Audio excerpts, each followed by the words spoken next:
오늘은 한 가지 수수께끼로 영상을 시작하겠습니다.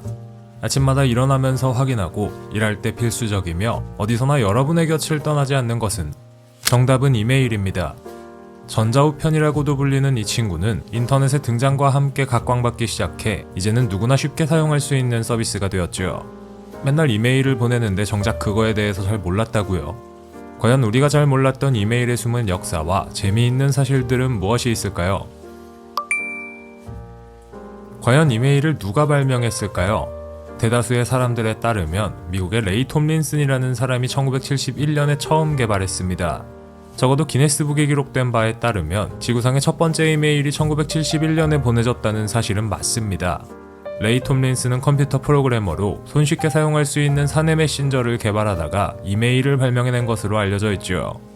그의 메신저가 인터넷의 전신인 아르파넷에서 널리 사용되면서부터 이메일이 등장한 건데요. 여러분들이 업무를 위해 메일을 보내는 건 다 레이 톰린슨 덕택입니다. 레이 톰린슨은 이메일에서 쉽게 볼 수 있는 골뱅이 기호를 발명해내기도 했습니다. 이 기호 덕분에 어디서 메일을 받게 되는지 더 쉽게 알 수 있게 된 것은 물론이죠. 재미있게도 레이 톰린슨이 처음 이 귀중한 발명품을 만들었을 당시에는 이메일이란 단어를 사용하지 않았습니다. 이 단어가 사용되기 시작한 건 이메일이 발명된 지 한참 뒤인 1982년인데요. 당시에는 이걸 뭐라고 불렀는지 아시는 분 계시나요? 이메일을 한국말로 번역하면 전자우편입니다.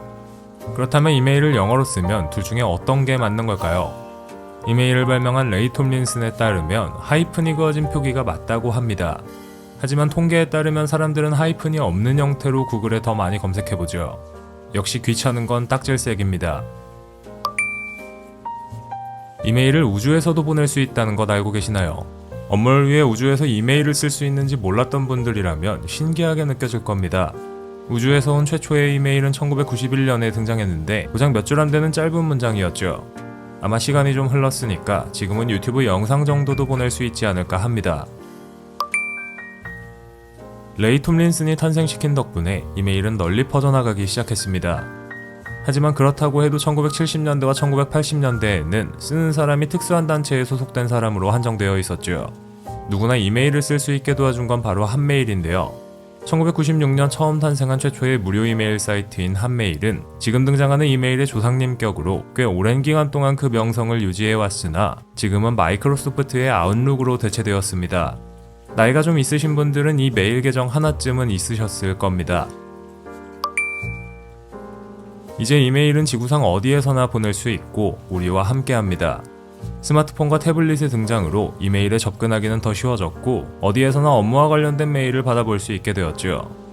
현재 지구상에 존재하는 이메일 계정은 30억 개가 넘으며 이 수치는 지구 전체 인구의 반 정도 되는 수준인데요.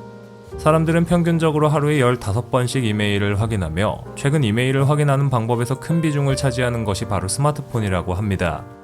그것도 아이폰으로 이메일을 확인하는 빈도가 가장 높다고 하네요. 이게 스티브 잡스가 원한 세상이었는지는 모르겠지만 어쨌든 아이폰으로 이메일을 확인하는 건 어렵지 않고 간편하다는 게 확실합니다.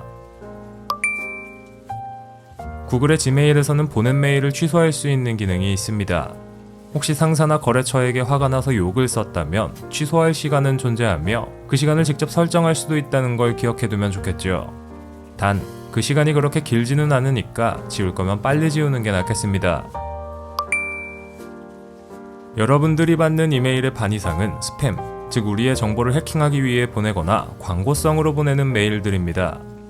2020년 3월 기준 한 통계 사이트의 조사에 따르면 정확히는 54%죠. 이 중에서 실제로 사람들이 메일을 눌러보는 경우는 9% 정도라고 하는데요. 이런 스팸 메일을 가장 많이 보내는 국가는 중국으로 특히나 크리스마스 전후로 스팸 메일이 넘쳐난다고 하니 괜한 걸 눌러보지 않도록 조심해야겠습니다. 이렇게 스팸이 많다는데 그걸 막을 방법은 없는 걸까요? 간단합니다. 의심이 가는 이메일은 안 눌러보면 됩니다. 하지만 최근에는 피싱 메일이 더더욱 정교해지고 있어 주의를 기울인다고 해도 깜빡 속을 수 있죠. 이럴 때 우리에게 필요한 것은 바로 노드VPN입니다.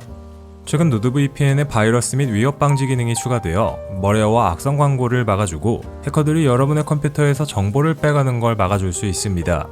한마디로 VPN과 백신 앱 두 가지 역할을 동시에 하는 것이죠. 이런 의미에서 노드VPN은 VPN 그 이상의 의미를 지닙니다. 고정 댓글에 링크를 누르시면 2년 약정에 추가로 한 달을 더 사용할 수 있으며 30일 동안 걱정 없이 환불도 되니 안심하고 사용하셔도 됩니다.